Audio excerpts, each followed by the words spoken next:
Mesdames et messieurs, bonsoir et bienvenue à cette émission de On s'en parle.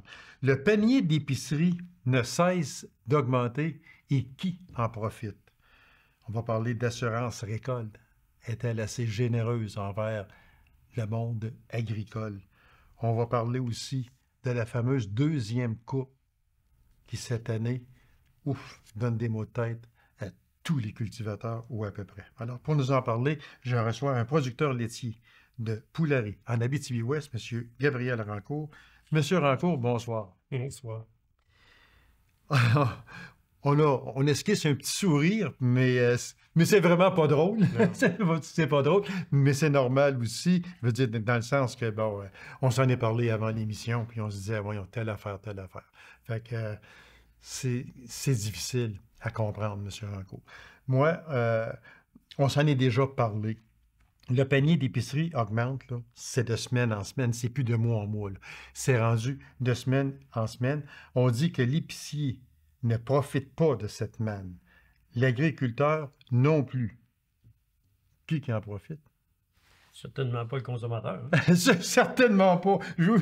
Bonne, oui, exactement, oui. Mais qui en profite?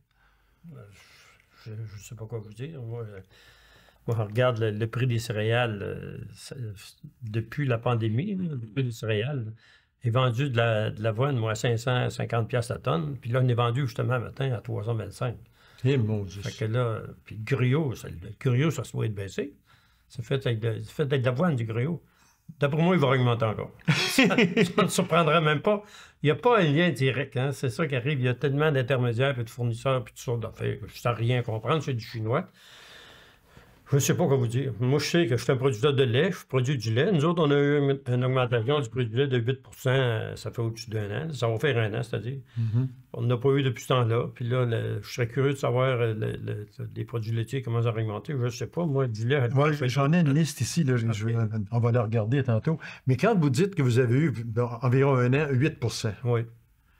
Aujourd'hui, on est en septembre 2023. Ce 8 %-là, il est avalé, ça fait longtemps. Le 8 % qu'on a eu l'année passée, c'était une augmentation des coûts qui avait eu lieu l'année d'avant. OK. Ils ont donné 8 %. Là, toutes les augmentations de coûts qu'il y a eu cette année, bien là, malgré, on va dire, bien honnêtement, il n'y a pas eu beaucoup d'augmentation de coûts cette année. L'augmentation des coûts avait eu lieu l'année en 2022. Oui, c'est là qu'il y avait eu de l'augmentation de coûts. Puis quand on parle de coûts, là, c'est une explosion. C'est une explosion. Tu sais. On va vous donner un exemple. Une tonne d'engrais chimiques qu'on payait 500$ a monté à 1100$. 1100? 1100. C'est pas 10%. Mais ça a doublé. C'est pas compliqué. C'est du 100%. Le maïs, là, nous autres, on n'en fait pas de maïs. Le maïs, ça se vendait 250, 275$. Et monté à 400$. Fait que c'est des augmentations. Fait que vous comprenez, comme agriculteurs, nous autres, là... Puis ça, du maïs, là, on en achète, là, ça en prend. Là. Moi, une ferme, une centaine de vaches, là, mais ça me prend... Mettons, le truc de maïs, il vient à peu près aux 2 mois, puis ça me prend 35 tonnes de maïs. 35 tonnes à 400$ à tous les 2 mois. Ça vous donne une idée. Le supplément, c'est pareil. Le supplément, on paye ça 550, 600$, c'est rendu à 800, 900. Ça l'a explosé. Bon. Là, le diesel, lui, là, il est cher, là, mais il était pas mal plus cher. Moi, je me souviens, l'année passée, une facture de diesel, dans le pire, là, pas cette année, l'année passée, chez nous, là, à part des taxes, 2,47 le litre. 2,47 le litre. À part des taxes? À part des taxes. Là, cette année, il est 1,47. Ah, OK. Fait que là, c'est pour ça que je vous dis que l'augmentation des coûts, c'est surtout l'année passée qu'on l'a eu. Cette année, bien, ça s'est tenu haut. Mais ça n'a pas diminué, mais ça s'est tenu haut. Je ne m'attends pas, avec les vues que je viens de vous dire, je ne m'attends pas que la Commission canadienne du lait accorde une grosse augmentation du prix du lait cette année. Parce qu'ils vont se fier à l'augmentation qui a eu lieu en 2023. Ouais, ils vont regarder les prix. Il n'y en a presque pas. Oui, ils vont regarder les prix de cette année par rapport à des intrants cette année par rapport à l'année passée. Puis d'après moi, c'est resté à peu près stable. Fait qu'ils vont dire c'est correct. Vous arrivez, parfait. La seule chose qui peut faire augmenter le prix du lait, c'est les taux d'intérêt. Parce que les taux d'intérêt, ils ont monté pas à peu près. Ah, c'est terrible. On va en parler justement du fameux taux directeur. Là. Souvent, c'est des personnes, c'est pas du chinois, mais c'est compliqué un peu. Puis quand on dit que la Banque du Canada augmente son taux directeur bien là, ça touche à tout le monde. Ouais. C'est ça qu'on va expliquer vitement tantôt pour des producteurs comme vous. Moi, quand on dit que le panier d'épicerie, on n'y aura pas là, avec des points quelques, là, mais on dit que le panier d'épicerie aurait augmenté d'environ 8 %. Ce qui veut dire qu'il y a, on va donner juste un exemple banal, 8 à 10 mois passés, on allait à l'épicerie, on avait un panier d'épicerie, on payait 100 pièces. C'est un petit panier, là. Ça, c'est un petit panier. Oui. Oh, oui. On n'a pas le gros panier en arrière. Non. C'est le petit panier. C'est juste à la main, là. On payait 100 pièces. Puis moi, ils vont venir me faire croire qu'aujourd'hui, le même panier, avec les mêmes produits à l'intérieur, va te coûter 108 pièces. Je m'excuse, mais on est bien plus proche du 130 que du 108. C'est ça que, moi, là, je suis vraiment sceptique quand on parle de ce fameux 8 %-là. Il faudrait qu'il me l'explique parce que moi, je ne le comprends pas, les gars. Puis ça, vous le dites, puis vous êtes en mesure de le juger. Les gens qui nous regardent sont en mesure de le juger également. Comment ça coûte cher à l'épicerie aujourd'hui, c'est inconcevable. Ah, d'accord avec vous. On fait l'épicerie comme tout le monde, surtout là. Oui. Ça a augmenté, ça a explosé. Ma blonde, elle n'en revient pas, elle fait de l'épicerie. Elle dit, t'as plus grand-chose pour 100 pièces à l'épicerie. Ah non, mais t'as rien. T'as plus grand-chose. T'as rien. Malgré qu'il y a des produits, c'est ça qui arrive. Un panier d'épicerie, c'est embêtant. Parce que je me souviens l'année passée, moi, j'aime bien le jambon. Puis j'allais chercher un jambon sur GA, là, puis je payais 60 pièces. Puis là, il est rendu à 40. Ça veut dire que lui, il a baissé. OK. Mais il y a d'autres produits qui ont augmenté. Oui, c'est sûr. Mais peut-être, c'est ça, vu qu'il y en a qui baissent, qui montent. Mais il n'y en a pas beaucoup qui ont baissé. Regarde, comme, mettons, la livre de bacon, là. Ben, je dis une livre de bacon, c'est plus une livre. Hein, c'est gros avec ça, c'est 375 grammes. Là. Ben, 375 grammes, souvent, tu le loues à 8-9 piastres. Là. Des fois, il vient spécial à 5 piastres, 5 piastres et demi. J'aime ça, faire de l'épicerie, moi. C'est une des rares places que je vois jusqu'à va mon argent. Je pas ça. Je trouve que ça en prend pas mal, ça. Pas mal d'argent. Peut-être l'épicerie. Mais qu'est-ce que vous voulez? Moi non plus, je ne sais pas. Moi tout, je pense que ça a augmenté plus que 8 %. Parce que moi, je trouve que ça n'a vraiment aucun sens. Puis, il y a quelqu'un qui me disait, il n'y a pas tellement longtemps, dans une épicerie, près de chez nous, comme on dit, qui me disait, c'est rendu, Gaby, qu'avant ça, on vérifiait les listes de prix. Là, je parle là, de l'épicier. On vérifiait les listes de prix aux 3, 4, 5 jours. On disait, oh, OK, il y a eu une petite augmentation. Fait qu'on va changer le prix. Puis là, il s'est rendu qu'il faut faire une rétrospective de nos prix d'épicerie à tous les matins. Parce qu'il y a des changements à tous les matins. C'est pas des farces, là. Fait que ça veut dire que ça augmente régulièrement. Le paquet diminue, puis le prix augmente. C'est ce qui arrive. Ah, je suis entièrement d'accord, puis je sais pas quoi vous dire. Moi, je suis à la même place que vous. Moi, tout, je trouve ça... Tu prends tous les formats, ils diminuent tout le temps. Bon, non, des fois, la boîte était aussi grosse, mais il y en a moins dedans. Il y en a moins dedans. Les biscuits sont plus petits, c'est n'importe quoi. Il y a tout ça. Ça a un nom. Je me souviens pas, il parlait de ça à la TV. Ça a un nom, ça. C'est pas inflation, mais déflation. En tout cas, ça a un nom, parlait de ça. Puis il disait ça, qu'il y avait toutes sortes de manières de faire plus d'argent. C'est genre ça, faire plus d'argent. En tout cas, les épiciers, moi, je ne sais pas, là, mais en tout cas, ils sont... Les grosses épiceries, là, ils sont cotés en bourse, là, puis malgré que les dirigeants, ils gagnent des millions, là, les dirigeants de ces compagnies-là, ils font des bonnes affaires à la bourse, là, ils sont bien cotés. La valeur boursière, elle diminue pas pantoute, mais ils nous disent qu'ils font pas d'argent. Ça, c'est une affaire qu'on parlait avant l'émission. Je trouve ça bien bizarre, moi, qu'ils disent que les marges des épiceries, c'est si faible. Puis tu vas au Dollarama, puis Dollarama, ils vendent les mêmes produits, puis à peu près à 20-25 % meilleur marché. Fait que là, je me dis, Dollarama, si les marges d'épicerie sont juste à 3-4 %, le Dollarama, il perd 20 % des fois qu'ils vendent quoi? C'est curieux, parce qu'ils sont cotés à la bourse. Des milliards. C'est pas compliqué. C'est ça. À tout bout de champ, dans le domaine financier, on regarde un tel investisseur à Dollarama a retiré ses parts pour 350 000 ou 3-4 millions, genre de quoi, peu importe comment. Puis, ils retirent de l'argent, puis ils en font. Fait que... Il y en a qui en font, les gars. Puis ils sont moins chers qu'ailleurs. Puis ils sont moins chers qu'ailleurs. Exactement. En plus. Justement, ça me porte à vous poser une question, M. Rancourt. Qu'est-ce que vous pensez de ça, vous, que le gouvernement fédéral a convoqué les barons de l'alimentation, on parle de Metro, Costco, Sobeys, Walmart, Loblaws, pour essayer d'équilibrer, de stabiliser les prix? Je pense qu'il n'y en a pas un qui a rentré dans la salle de conférence avec un sourire. Là. Personne ne trouve ça drôle chez ces hauts placés-là. Là.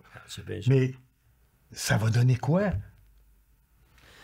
Mon idée, je ne sais pas. Peut-être que ça va leur apporter un petit drain là, pour ralentir un peu, peut-être. De très courte durée, ben oui, probablement.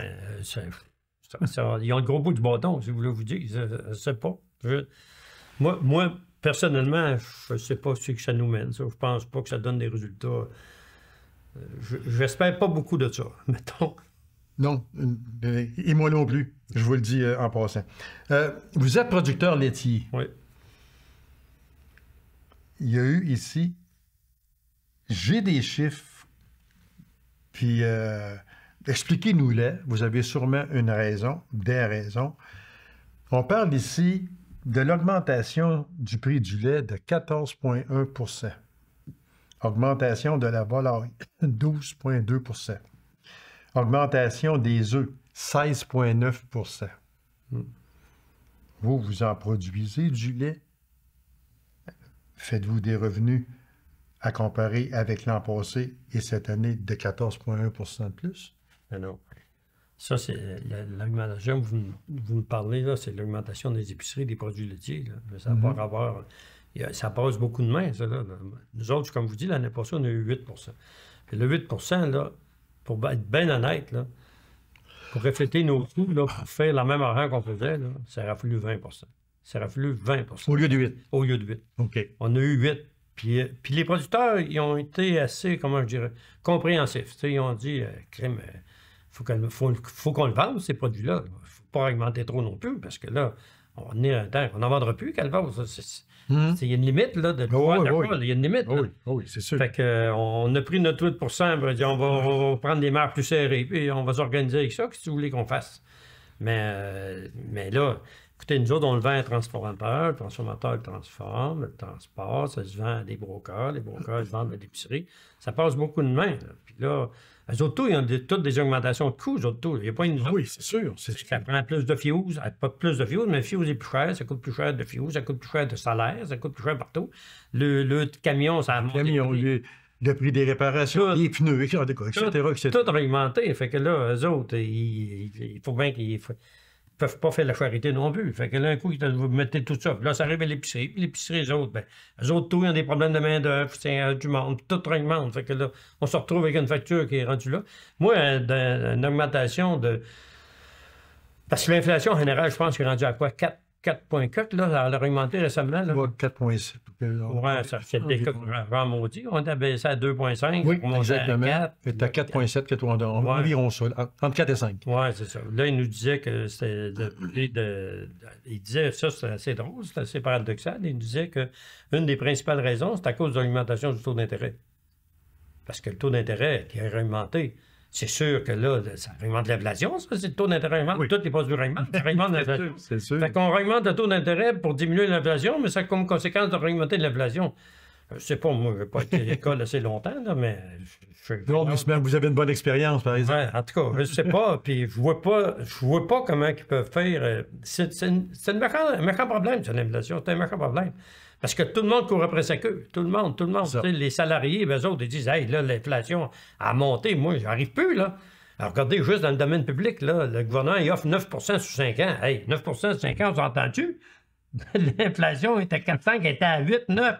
Ça veut dire que ces gens-là, là, même si ça augmente de 8,9, ils tombent avec le même pouvoir de choix. Voilà. Mais là, 9 % sur 5 ans, là, ça veut dire que ça fait même pas 2 % Non, ça fait même pas 2 % par année. 2 % par année, là, puis si l'inflation est à 4, 5, 6, là, il recule. Là. Puis je pense qu'eux autres, ils se sont votés 30 %, je me souviens. Juste en passant de même. Juste en passant comme parler des politiciens. Oui, des politiciens. Oui, c'est bien sûr, 30 %, puis pas sur 20 ans, là, tout de suite, comme ça. Non, tout de suite, là, ça presse. Ouais. Mais on n'embarquera pas dans le sujet, mais c'est parce que c'est le fameux timing qui n'était pas là. Ah, c'était pas Je pense que c'était pas extraordinaire. Les producteurs laitiers plaident qu'ils ne s'enrichissent pas sur notre dos. Leurs coûts de production ont explosé. Intérêt sur les prêts. L'huile à chauffage ou le chauffage. Les grains, vous en avez parlé un petit peu tantôt. Tout ça, là, avec les augmentations, là, vous parliez du 8 tantôt, là, ça ne couvre même pas ça. Ben non, jamais de la vie, jamais. Fait que ça veut dire que vous, tu sais, il faut quand même être réaliste. Vous avez une ferme. Je sais, je la connais, j'ai été voir votre ferme qui est extraordinaire, soit dit en passant. Très propre, très belle aussi. Puis, on est là, puis on a beau regarder Ferme Rancourt, mais vous devez de l'argent là-dessus. Moi, je suis persuadé que tout ce qu'on voit là, c'est pas clair dans vos poches. Je penserais pas, entre les cas. Si c'est ça, bravo, je vous félicite. Mais, fait que, où ma question est, le fameux taux directeur de la Banque du Canada. Le taux directeur, il va... Oh, peut-être que le taux directeur va augmenter de 0,5 %, peut-être, là, je ne sais pas. Le simple commun des mortels qui est assis chez eux, bien assis dans son fauteuil, bon, regarde, point. C'est même pas 1 %. Voyons donc. Mais ça représente énormément d'argent, ça. Mettons, pour une personne comme vous, là, qui avez sûrement des prêts, ça représente beaucoup. Bien, regardez, on peut faire la comparaison, là. Quelqu'un qui a une maison qui est à lui, claire à lui, ça ne le touche pas. On s'entend? Ça ne touche non, pas. parce que ça touche surtout les prêts hypothécaires. Oui. Mais le jeune, là, qui veut s'acheter une maison à 300, 400, 500 000, là, puis qui a financé ça l'année passée ou le 2 ans, puis qui avait un taux variable, là, puis qu'il a financé ça, mettons, à du 2,5, 3 là. Puis là, il est rendu à 17,8, là. Oui, oui. Vous pensez que son paiement, il a grimpé, c'est un méchant temps, là. Ça n'a pas de bon sens, là. Puis ça, c'est une maison on parle d'une maison de 300 000, 400 000. Mais vous comprenez qu'en agriculture, c'est une ferme laitière, là, on ne parle pas de 300 000, 400 000. Et non. Vous pouvez rajouter un zéro au bout, là. C'est 3-4 millions. Fait que là, nous autres, là, toutes les fois qu'il y a une annonce, là, je fais d'urticaire, là, vous comprenez? Là, non, c'est sûr, c'est sûr. Là, c'est pas... Récemment, je viens de renouveler un prêt. Je viens juste d'en renouveler un prêt. J'en ai plusieurs échéances, mais je viens d'en renouveler un. Puis la première chose que la femme elle me dit, quand elle est venue chez nous, là, parce qu'on est quand même, on paye pas mal d'intérêt, ça vaut la peine de se déplacer. Là. Puis elle me dit, regardez, j'ai checké ça, là. Puis elle dit, là, il dit, on va rallonger ça de 8 ans. Fait que ça va tomber à peu près avec le même paiement que vous aviez. Elle dit, 8 ans? Elle dit, vous pensez? 8 ans, ça me tente dans mon Dieu. Je suis rendu à 68, mais là, on va rallonger ça de 8 ans. Il reste encore 12 ans, ça veut dire qu'on vient de remettre ça sur 20 ans. Ben, on ne vivra pas 200 ans, moi, là. Pas en tout. Elle dit non. Elle dit on va faire des efforts plus, on va travailler plus fort. On va serrer la ceinture. On va serrer la ceinture plus, on va essayer d'être plus efficace, on va s'essayer 1 an. De toute façon, je ne suis pas encore sur le bord du trou complètement, là. Puis si l'année prochaine, je suis dans le trou un peu, ben, tu viendras puis tu me reproposes ça, on va avoir 1 an de fait. 1 an de plus de fait. Parce que moi, écoutez, là, c'est sûr, parce que là, moi, je payais du 2,5, 3 %, puis là, elle renouvelait, elle m'offrait du 7. On prenait un prêt d'1 million, là. Bien, oui, plus de prêt que ça, c'est un de mes prêts. Prenez un prêt de 1 million, là, à 3 % là, ça fait 30 000 par année. 30 000 par année. Mais à 7 % c'est 70 000. Fait qu'il y a 40 000 qui passent là que je n'ai pas, là. Je n'ai pas de 40 000 là. Ça fait c'est quasiment un peu, hein? Ça va continuer. On essaie de ne pas penser à ça. Puis là, on a à peu près toutes les entreprises, ils ont eu le prêt COVID, la PCU, là, 60 000 de prêt qu'on rembourse 40 000. Là. Mais là, il faut le rembourser, le bon prêt. Là. Fait que là, il faut remprunter pour rembourser. On n'a pas l'argent pour ça. Là. Écoutez, ça coûte. On vit, là, la plupart des fermes laitières, là, ben, tous ceux qui ont des dettes. Moi, là, vous dire, il y a 4 ans, 5 ans, il n'y avait plus une scène de dette chez nous. Ça allait bien mon affaire au coton.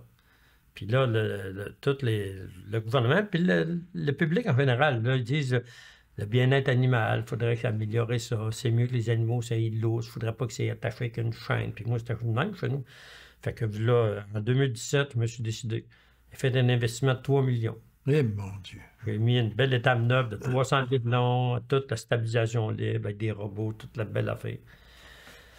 Eh, mais je ne pensais pas que ça irait si mal que ça. On ne pensait pas que le taux d'intérêt monterait. Si c'était à refaire, ça serait non. Ben, ça serait non. Ça serait y penser sérieusement. Mais là, vous l'avez sûrement pensé sérieusement aussi. C'est sûr que si on m'aurait dit, il y a 4 ans, là, le taux d'intérêt en 2023, il va être de 8 ou 9 alors, je ne suis pas capable. Mais là, il est fait. Qu'est-ce que vous voulez que je fasse? Là? Qui aurait pensé ça en 2017 que le taux d'intérêt ne monte pas de même? Non. C'est la première fois, c'est historique, c'est la Banque du Canada que autant d'augmentation de taux, là, aussi longtemps, tout le temps. Là. C'est ça, parce que... Je pense qu'il y a eu 10, 12 augmentations, ça n'a pas de bon sens. Ah oui, c'est sûr. Puis on était à 2 points quelques, puis là, on est rendu à 5. Donc là, c'est inconcevable. Ils montent ça corps par corps. Ça veut dire que de 2 à 5, là, il y a plusieurs augmentations. Comme je disais tantôt, celui qui n'est pas affecté directement par cette augmentation-là, ben, il est assis chez eux puis il pense peut-être c'est rien qu'un demi de 1%. Voilà. Et ça ne doit pas être si grave que ça. Puis moi, il y a des personnes qui m'ont parlé, une personne, entre autres, que son prêt hypothécaire, depuis 1 an, il paye presque 1 000 par mois de plus. C'est clair. C'est plus. C'est sûr. Puis là, pour nous encourager, ils nous disent c'est pas pire parce que les banques sont ils veulent pas avoir des clés. Ben non, mais... Ils sont bien pleines d'arrangements, fait que c'est pas trop pire, allez vous arranger avec votre banque. Ben oui, mais là... oui. Augmentez votre prêt de 40 ans. Ben oui, c'est ça. Ouais, vous allez payer le même montant, pas de problème. Mais vous allez avoir un pied dans la tombe, par exemple. Ben oui, vous n'aurez pas fini de payer encore. Bon, c'est ça. C'est exactement ça. Monsieur Rancourt, le temps passe vite.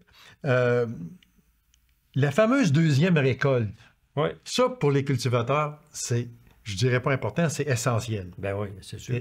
Cette année, la fameuse deuxième récolte, comme vous m'expliquiez avant d'entrer en onde, ce n'est pas au mois de juillet puis au mois d'août que ça prend de la pluie. C'est au mois de mai puis au mois de juin. Puis vous m'avez dit 50 quelques jours sans avoir de pluie durant cette période-là. Ah, c'est pas juste moi, à peu près tout le monde en Abitibi-Ouest. Oui, exactement. Ça fait quoi? Ça veut dire que la deuxième récolte, mettons pour vous, là, producteurs laitiers, vous avez des animaux, cette deuxième récolte-là, cette année, elle va vous coûter cher. Ben, ça me coûte cher. Moi, particulièrement, m'en voulez pourquoi? C'est que moi, là, mon système d'alimentation dans l'étable, c'est organisé pour soigner de l'ensilage haché. En silo, de l'ensilage haché. Je fais ça dans des bunkers, tout ça. Là. Puis ça, là, ça se marchande pas, ça, de l'ensilage haché. Il n'y a pas personne... Quelqu'un va acheter des balles de foin rondes, des grosses balles rondes. Là, il va acheter des petites balles carrées, il va acheter des grosses balles carrées, tout ça. Ça se voyage bien, mais pas de l'ensilage haché. Du hachage, ça marche pas. Tu peux pas faire ça. Tu peux pas acheter. Tu peux pas aller sur le voisin quand t'acheter un bunker. Ça marche pas, ça. Puis surtout cette année. Cette année, le voisin, il n'a pas non plus. Là. Il n'a pas exactement. Il faut que tu y ailles par en bas. Là, c'est encore bien pire parce que si tu sors ça du bunker, ça part à chauffer, ça pourrit. Fait que tu ne vois pas, là. Tandis qu'une balle ronde, elle est enveloppée, puis vous ne la défaites pas, là.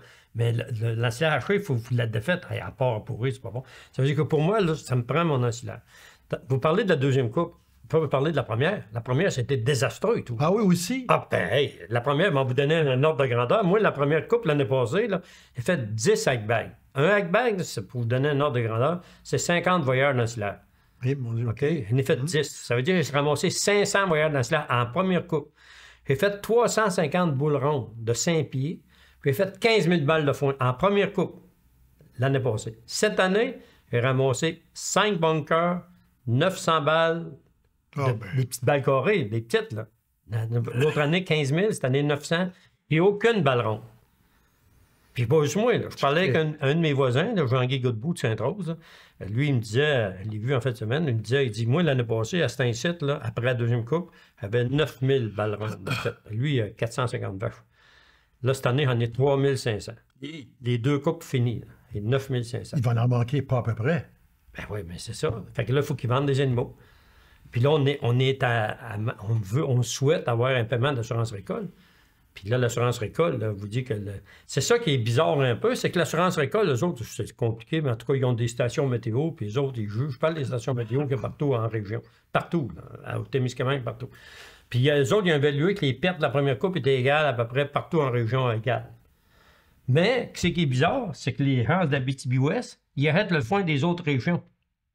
Ils arrêtent du foin du Témiscamingue, d'Abitibi-Ouest, ils arrêtent du foin. Ça veut dire que les autres, ils n'ont du foin à vendre. Mais nous autres, on n'a pas pantoute. On n'a pas à vendre, ça. Absolument pas. Fait que c'est bizarre qu'ils ont eu les mêmes pertes que nous autres. Puis nous autres, on n'a pas de foin. Puis ailleurs, ils n'ont. En tout cas, c'est bien bizarre. En tout cas, on a eu plusieurs rencontres, là, puis là, on est en attente d'avoir des nouvelles, là, c'est au site. Ils nous ont promis une nouvelle pour le mois d'octobre. Mais là, les gens, là, ils commencent à presser, là, les gens, parce que là, vous comprenez que ceux qui manquent de foin, il faut qu'ils trouvent des fournisseurs. Puis ça prend des chariots de foin. Il faut qu'ils aillent chercher ça par en bas. C'est cher de transport. Ils n'ont pas le choix, là. Ils n'ont pas le choix, c'est ça. Puis ils vendent des animaux. Ils vont se vendre beaucoup d'animaux en région cette année, parce qu'il n'y a pas eu de foin. Vous savez, là, tout le monde, c'est facile à vérifier, tout le monde en Abitibi-Ouest. Je parlais avec un de mes chums l'autre fois, là. Bien, justement, il s'occupe de la pelouse de Macamé et de Colombo. OK. Bon, c'est un monsieur Tremblay, je pense. Ben, il me disait, il dit, cette année, il dit, ça ne doit pas être diable, vous autres. Il dit, Fauchet, il dit, allez entretenir la pelouse une fois 2 semaines. C'est printemps. Oui. Puis il dit, l'année passée, c'était 2 fois par semaine. Fait que c'est la même chose dans les champs. Là. Quand le foin ne pousse pas ses pelouses, il ne pousse pas dans les champs. Ben non, c'est sûr et certain. Et s'il manque d'eau sur la pelouse, il en manque dans le champ. Il manque dans le champ. C'est sûr. C'est sûr. Fait que là, nous autres, cette année, c'est du jamais vu. C'est du jamais vu. Mais mettons, là, pour vous, là, on prend votre cas à vous. Là. On est rendu là, à la fin septembre. Votre deuxième récolte, elle est faite. Elle est faite, ça fait longtemps. Ça fait longtemps depuis qu'elle est le faite. début d'août. Comment vous envisagez l'hiver avec votre bétail? Ben là, moi, là, je m'en veux dire, mon cas à moi, là, je me croise les doigts pour de la 3e coupe. Ah oui, OK. Ouais. Là, la 3e coupe, il n'y a plus, là. Fait qu'il n'y a plus, mais vous comprenez qu'au mois de septembre, ça ne pousse pas comme dans le mois de juin. Et non. Mais là, ma 3e coupe n'est pas si mal. Je dis pas, c'est pas le temps de DAC, là, mais c'est pas si mal. Mais moi, ma stratégie que j'ai eue cette année, après la première coupe, j'ai vu qu'il n'y avait pas de rendement. J'ai commandé une vanne d'engrais chimique OK. que j'ai pendue. Mais de l'engrais chimique, là, pour que ça marche, il faut qu'il pleuve.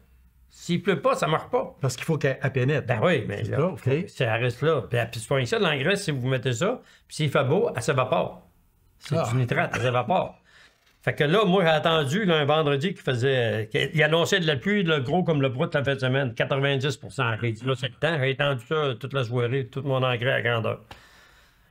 3 semaines de temps, il n'a pas tombé une goutte de pluie. J'ai dit, hey, ça m'a coûté 16 000 $ pour rien. Ça m'a rien donné.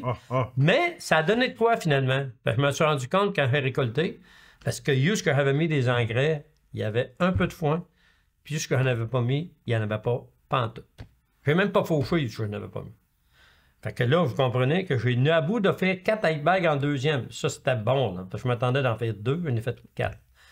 Puis en plus, vu que j'ai fait mon foin ben de bonne heure, j'ai une de mes amies qui reste à Palmarod, puis elle se départit des animaux il y a 2 ans. Fait elle l'a appelé aussitôt que, ben c'est mon gars, il l'a appelé aussitôt qu'on a vu qu'on manquait de foin. On a acheté 200 acres de son foin, les 2 coupes. Ensuite, j'ai un autre voisin que j'ai fait 100 acres, une coupe. Fait que là, 200 acres une place, 100 acres une place, mon engrais chimique. Et l'affaire qui me sauve le plus, c'est que l'année passée, c'était une année qui était exceptionnelle. Il y avait beaucoup de foin. L'année passée.